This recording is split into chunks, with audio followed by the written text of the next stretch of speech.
18 वर्षीय खूबसूरत युवती शिल्पा अभी पढ़ाई कर रही थी। उसका सपना डॉक्टर बनने का था। उसके पिता श्यामलाल मुजफ्फरनगर की एक शुगर मिल की आवासीय कॉलोनी में अपने परिवार के साथ रहते थे। श्यामलाल शुगर मिल में ही ड्राइवर थे। उन्हीं के पड़ोस में कृष्ण पंडित भी अपने परिवार के साथ रहते थे। उनका जवान बेटा अशोक पंडित और शिल्पा के बीच प्रेम प्रसंग शुरू हो गया था। जब ये बात उनके परिवार को पता चली तो उन्होंने इसका विरोध किया और दोनों को एक दूसरे से मिलने पर पाबंदी लगा दी। शिल्पा अशोक के प्यार में इस कदर डूब गई कि वह अपना डॉक्टर बनने का सपना भी भूल चुकी थी। सन 2013 में दोनों घर से भाग गए और एक मंदिर में शादी कर ली। फिर एक किराए का मकान लेकर अपनी नई गृहस्थी बसा ली।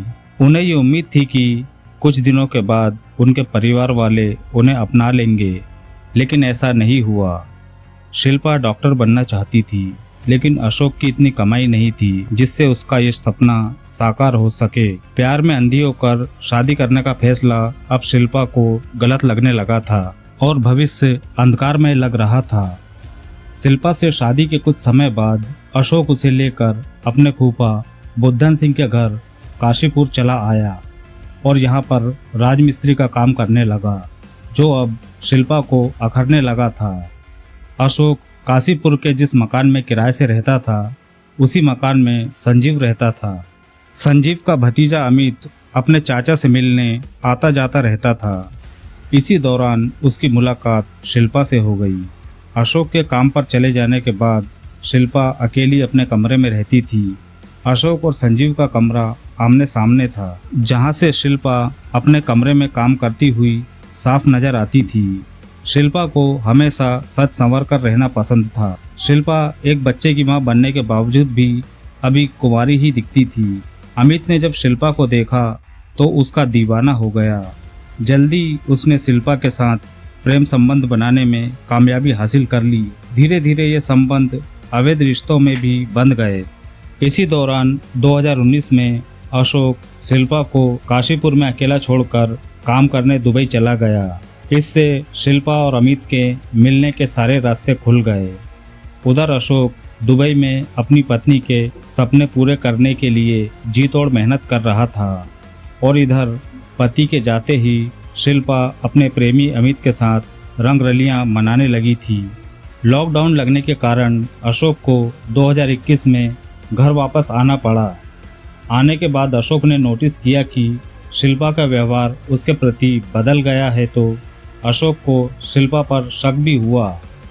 उसने कई बार देखा कि शिल्पा फोन पर किसी से बात करती है।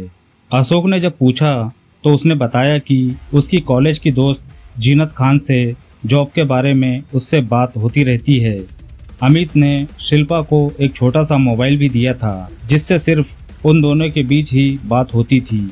उस मोबाइल को शिल्पा छिपाकर रखती थी, लेकिन एक दिन शिल्पा की करतूत अशोक के सामने आ गई, जिस कारण अशोक उसे मायके छोड़ आया। इससे अमित और शिल्पा को एक दूसरे से मिलने में आसानी हो गई। कुछ दिन बाद जब अशोक का गुस्सा शांत हुआ तो वह शिल्पा से मिलने खतौली जाने लगा, पर शिल्पा उससे अनचाहे रूप से मिलती थी। इधर अमित और शिल्पा ने शादी करने का फैसला कर लिया था, लेकिन इसके लिए अशोक को रास्ते से हटाना जरूरी था।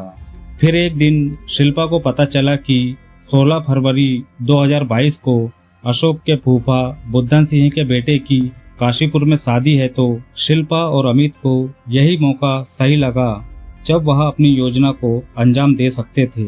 इस योजना को अंजाम देने के लिए अमित ने अपने फुफेरे भाई अंकित को भी 40,000 रुपयों का लालच देकर तैयार कर लिया। 16 फरवरी की शाम अमित और अंकित बाइक से बरेली से किच्छा महाराजा अग्रसेन मैरिज पैलेस पहुंचे।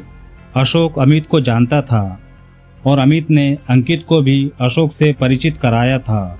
वहां पहुंचकर अमित और अंकित ने खाना खाया। शराब पीना अशोक की कमजोरी थी। अमित यह बात जानता था। वह इसी बात का फायदा उठाना चाहता था। अंकित और अमित मौके की तलाश में थे। बारात की तैयारी चल रही थी। इसी बीच उन्हें अशोक अकेला नजर आया। उसने पहले से ही थोड़ी शराब पी रखी थी। तब उन्होंने अशोक को शराब पिलाने के बहाने बाइक में बिठाकर पुल भट्टा की तरफ चल दिए। फिर सुनसान जगह पर पेट्रोल खत्म होने का बहाना बनाकर उन्होंने बाइक रोक दी। अंकित अपने साथ एक थैले में हथौड़ा रखकर ले गया था।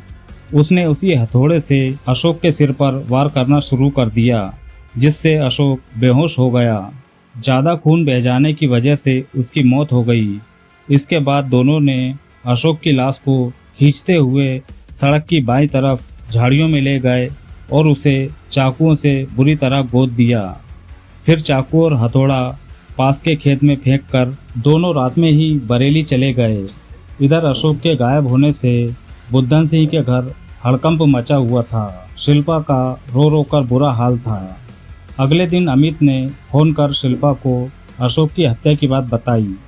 शिल्पा और अमित को लग रहा था कि अब उनका रास्ता साफ हो चुका है और अब वो शादी करके अपना घर बसा सकते हैं।